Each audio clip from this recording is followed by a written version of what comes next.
and she will not stop eating. Another pot, another plate, another mouthful of sadness, and she will grow bigger and bigger, and she will burst.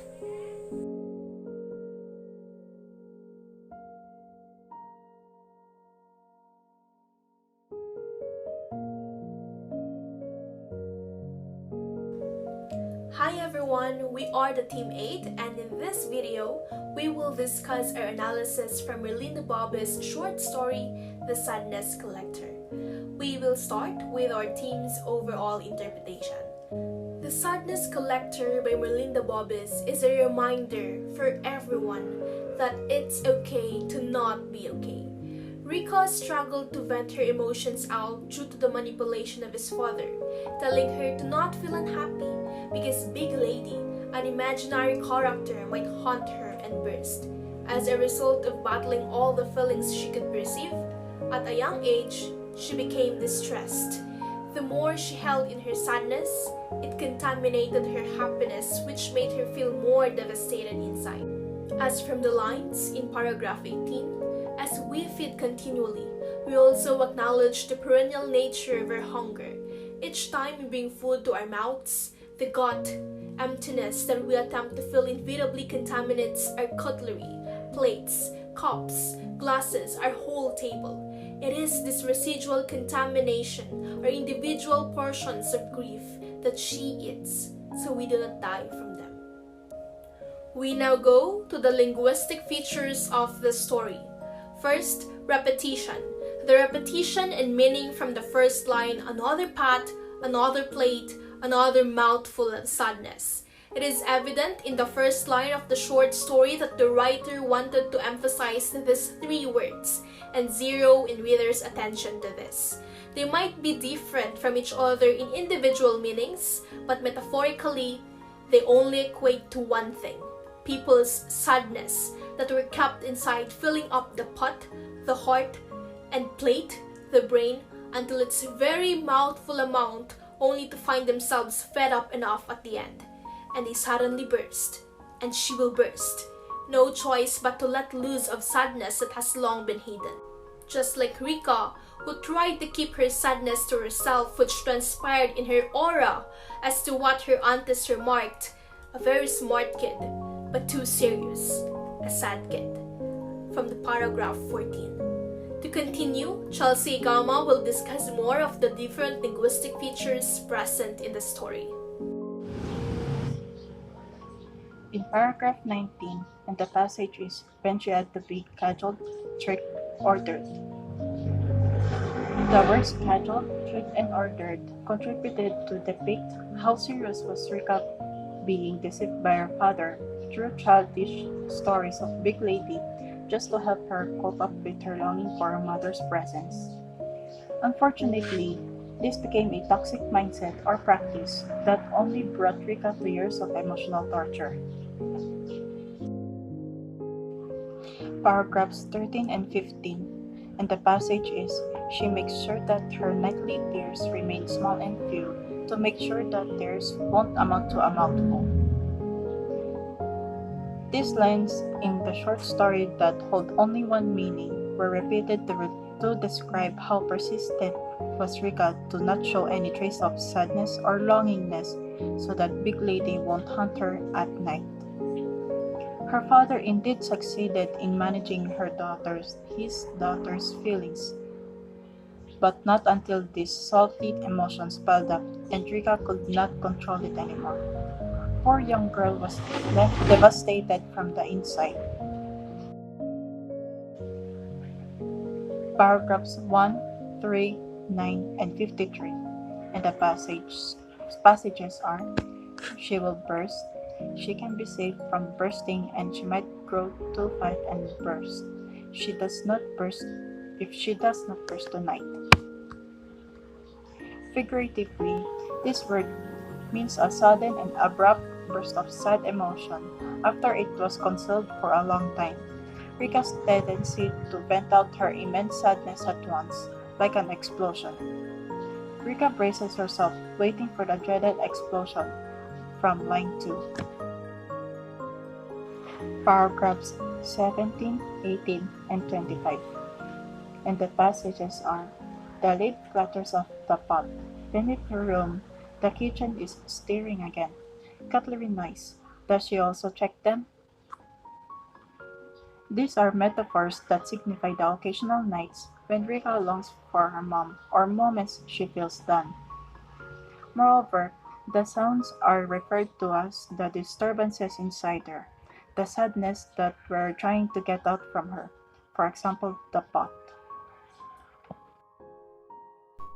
Alright, moving on to the next slide, we have linguistic deviation in paragraphs 6, 8, 9, 14, and 16, in which a technique was used to portray how the thoughts and feelings of the characters were still kept inside them.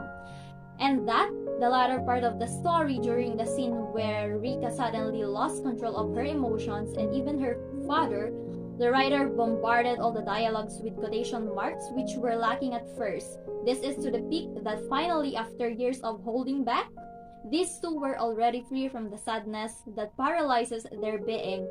They were already able to vent out their sadness and pains. Next slide, we have pronominalization in paragraph 3, in which Big Lady, through fictional, was still pronominalized with the pronoun she and her as if she is definitely real. Not only because Rika was in belief of her existence, that she was narrated to be someone really existing, but also because Big Lady has a crucial role in the story as a metaphor, and that giving her identity would establish her character.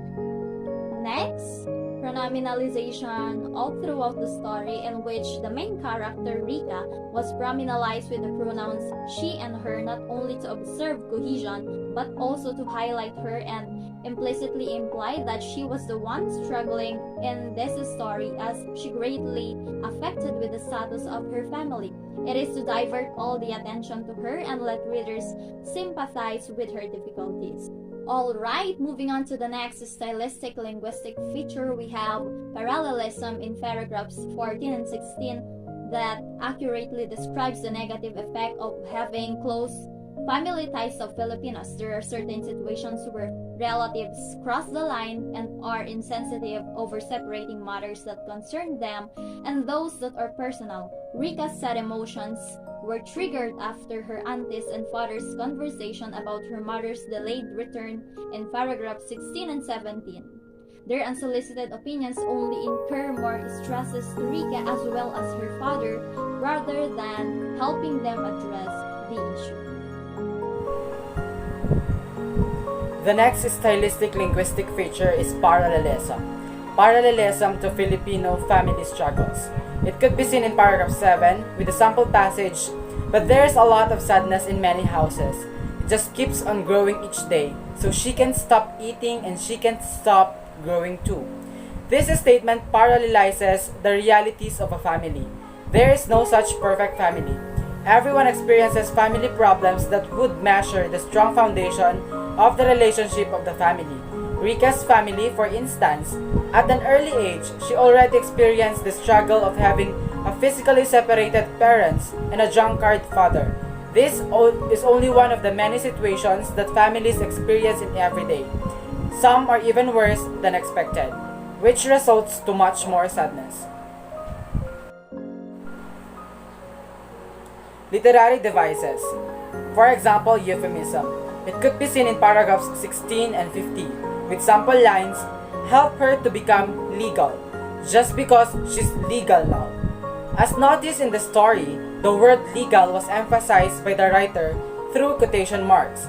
This only goes to show that the writer was hinting the readers that there is another meaning attached to this word. The word legal, as revealed at the ending of the story, means that Rika's mother has another family in Paris. It is euphemized to protect the innocence of Rika and the image of her mother to her. Imagine how more devastated Rika would feel if she learns about her mother's cheating. We also have different literary techniques like local language, which could be seen in paragraphs 9, 14, 16, 24, and 43, with sample lines, Diyos ko, hoy, talaga naman, aba, ay nako, and Diyos ko po. These expressions of local color serve to reflect the truthful characterization of, first, The father, in relating with Rika, being stern and seemingly irritable towards his daughter as he is fed up in his own storytelling and Rika's unending questions. This could be evidenced in paragraph 9 with the line, "Her father is not always patient with his storytelling," and paragraph 24 with the line, "Nowadays, her father makes sure that he comes home late each night so he won't have to answer the questions of Rika." Second, the bitter side comments of Rika's aunties towards her mother and her decision to work abroad, leaving her husband and daughter. This could be evidenced in paragraph 16 with the line, "The aunties never agree with her mother's decision to work there on a fake visa as a domestic helper." Another literary technique is the conversational tone of the narrator to the readers. This could be seen in paragraphs 11, 12, 17, 18, 20, 23, and 25, with sample lines, "No, that sound is not the scurrying of mice. She's actually checking the plates now, lifting the lid off the rice pot, peeking into cups of sadness, both overt and unspoken," and a lot more. Though the narrator is omniscient, who is expected to be knowing everything about the characters, there are still some parts of the story where he is as if talking to the readers by imposing sudden questions and unsure about things, by using words like perhaps and maybe, segued in between his narrations. This foregrounded linguistic feature does not only engage the readers while reading the story, but only a proof that even him, as an omniscient narrator, was not also sure of the characters' thoughts and real feelings because they were so tight and close-hearted in showing their emotions. He's also having a hard time figuring out what do the characters really feel and are thinking of the moment.